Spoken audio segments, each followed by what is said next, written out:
Hello everybody and welcome to a new lag poker video. Today we are going to review a hand I played in one of my last Play and Explain sessions on this channel.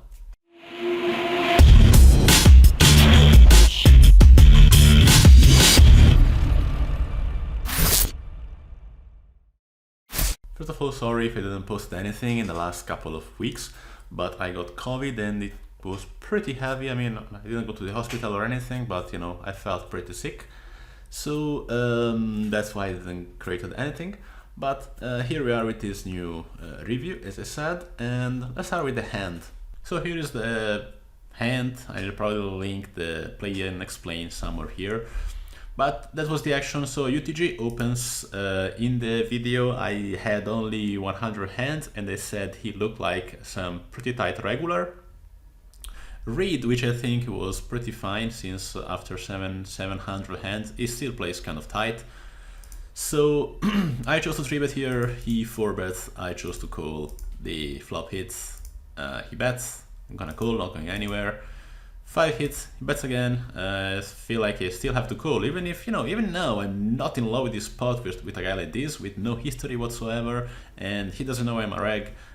He just chose to barrel here in this product pass, but I feel it's still pretty early to fold, especially to this size.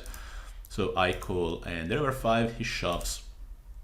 In game I said that I don't think he's bluffing enough, and because of that here I chose to fold, which I have to admit, it looks like a nitty fold, but we're gonna see if it was that nitty or if it made some sense. Many of you guys asked about it, and I think that the best way to approach this hand is first on a GTO perspective, and then we are going to see in an exploitative way how this hand should have been played. First of all, let's start with GTO Wizard to see in a GTO way how this hand should have been played.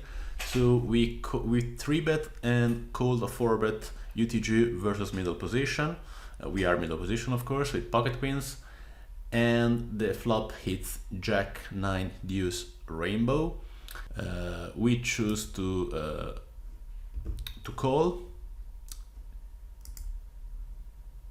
Here we are, and on the turn 5 villain bets small again, even it shouldn't be his main sizes here. With pocket queens, once again we could do both. Either ways, call is a bit more favorable. And after we call the river 5, villain shoves whatever is left, and versus the shove, we definitely should call with pocket queens. So if you see this hand in a GTO perspective, there is no doubt and no way that with pocket queens that is a call.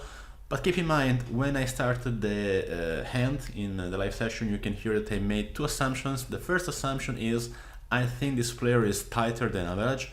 Second, I think that the pool, especially these kind of players, are typically going to under-bluff this run out, and especially this river. So to judge if our call was at least decent, our fold was at least decent, I think we should work on locking some notes here, and I will do it using Deep Solver, which is very quick and very effective.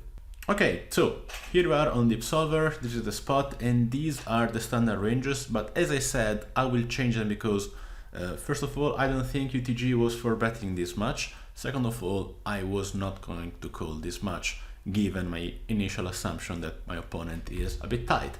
So let's start by editing the 4-betting range of this guy.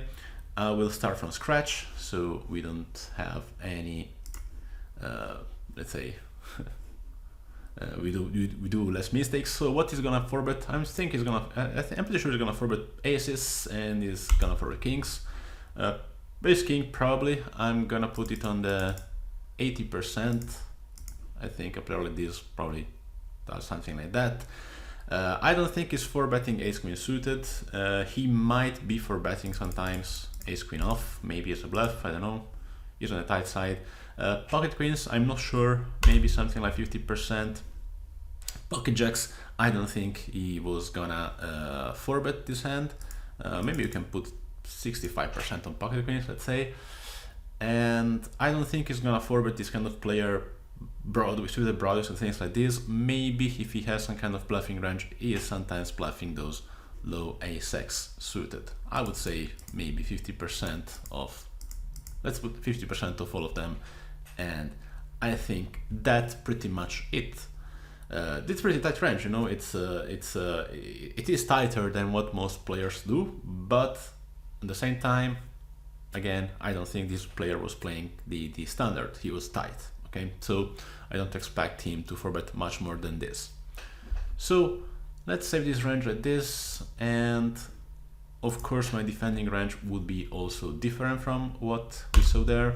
I'm not calling any aces. Calling aces to a 4-bet is definitely my standard in many situations, but not versus somebody who is tight, because if you think he's tighter, I think it's way more effective to just shove them rather than to call. Let's say that if our opponent is tighter, we have less need to, I mean, we don't need to slow play that much because we're not gonna trap him that much. It's way better if we just get it in pre-flop, so he doesn't save himself when he has kings or queens and the board has an overcard, or if he has his king, he's gonna get it in, and even if he misses the board, the flop. So I think it's better if somebody is tight and he has a lot of monster hands to not slow play your aces. So I would say that queens would definitely be a hand I'm always calling there. Jacks as well, I would call. Ace queen suited, probably I would. Ace king, more often than not, versus a guy like this, I would definitely call. I think kings and aces I'm shoving. I'm not gonna call ace jack suited versus a guy like this. Definitely not king queen suited. Ace queen off I'm not calling. I think my calling range is gonna be something like this. It's super tight, as you see, but I don't think I'm calling much more than that, to be honest.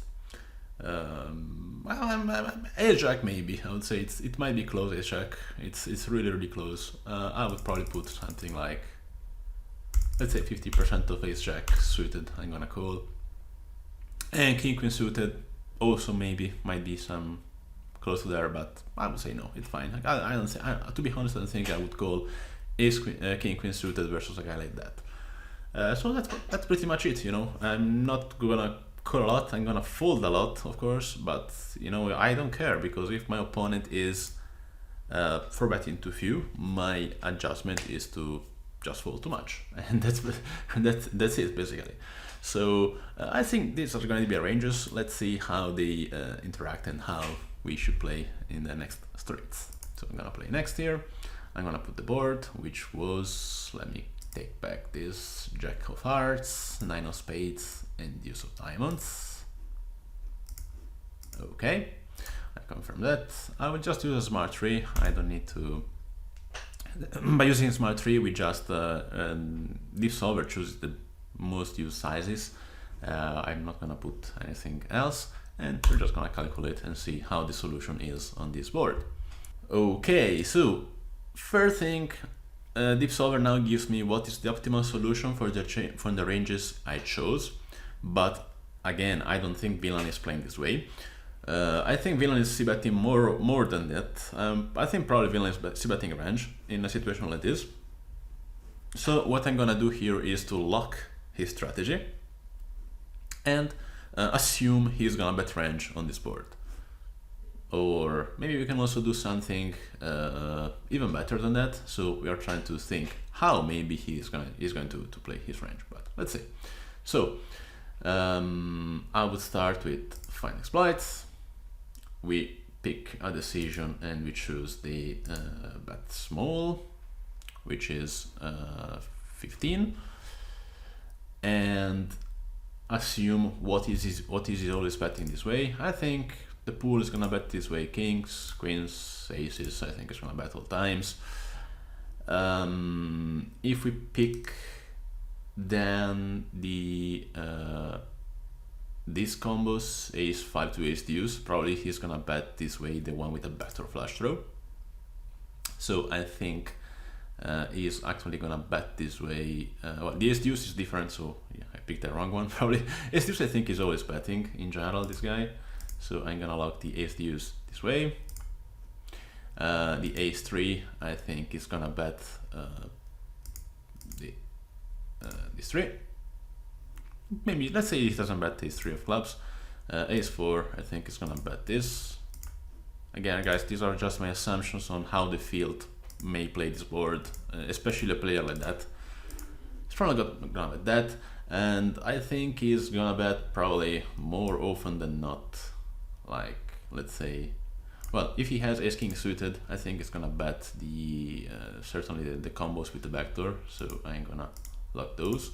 I'm not so sure he's gonna bet every single time the one without the backdoor, so let's say he's betting just 70% this one, let's assume. Well, I'm gonna have to do that. Okay. And regarding ace king off, I would probably pick 70% average bet, something like that. And I think it's gonna be the same with ace queen off on average. So this is of course a simplification, but I think this might be how this guy plays. So what I'm gonna do now that I locked this strategy, I'm just going to recalculate this.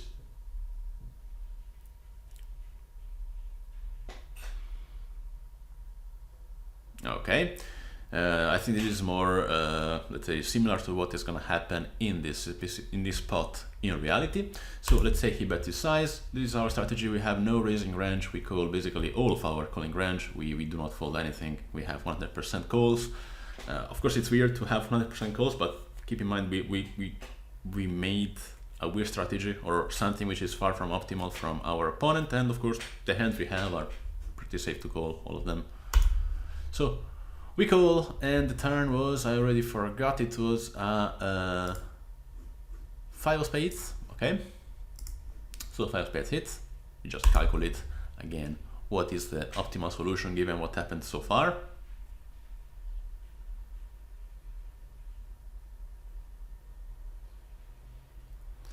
Okay, and we're gonna have to lock it again now, because of course I don't expect Wieland to play this way specifically, and mainly I don't expect him to check aces this much. He might check aces sometimes, but I don't think this much, nowhere close to this much. So what I'm gonna do is, again, to lock what is this guy doing. I think he's gonna shove here with the ace-3 and ace-4 of spades, more often than not. He might choose to bet small sometimes or shove sometimes the others. So let's work on this and see what he might do. So we're getting fine exploits. Let's pick the shove to see which are the hands I think he's gonna shove. And again, I think ace-4 and ace-3 of spades is the field is mainly gonna shove. Look how different it is from what the solver actually does. So I pick that. I pick that. The other combos, I think they're mixed. Sometimes he shoves, sometimes he bets small. So I created this brush, which I think it resembles what it might be happening. 25% check, 50% bet half pot. Bet small, and the rest shove, which I think it might do it without the flush draw here. So I'm gonna give this action to his ace-3 and ace-4 without the flush draw. I think his deuce is fine this way, as well as ace-5. I think he might play this way mainly. As we said, I think aces are going to bet more than that, so I'd say aces is gonna be at least a 75% bet. I don't think he's gonna shove that much. Well, maybe sometimes he has. I think even aces could play like ace-3 in his idea. So I'll use the same brush. And ace-king, let's see how he plays this way. I agree, he's gonna shove the spade one. I don't think this kind of player is gonna shove with the diamond or clubs. I think all these 3 options are gonna be like bet 25% and check for the rest. I think at least a player like this would play this way, even when he has something like this. So I'm just gonna do that. And I think on average is going to play ace king off even the same way. Ace queen off, not much different than this. So I think this is how this kind of player would play, mainly, of course. There are some differences, of course, minor, but I think we are about there. So I'm gonna calculate how this is gonna be.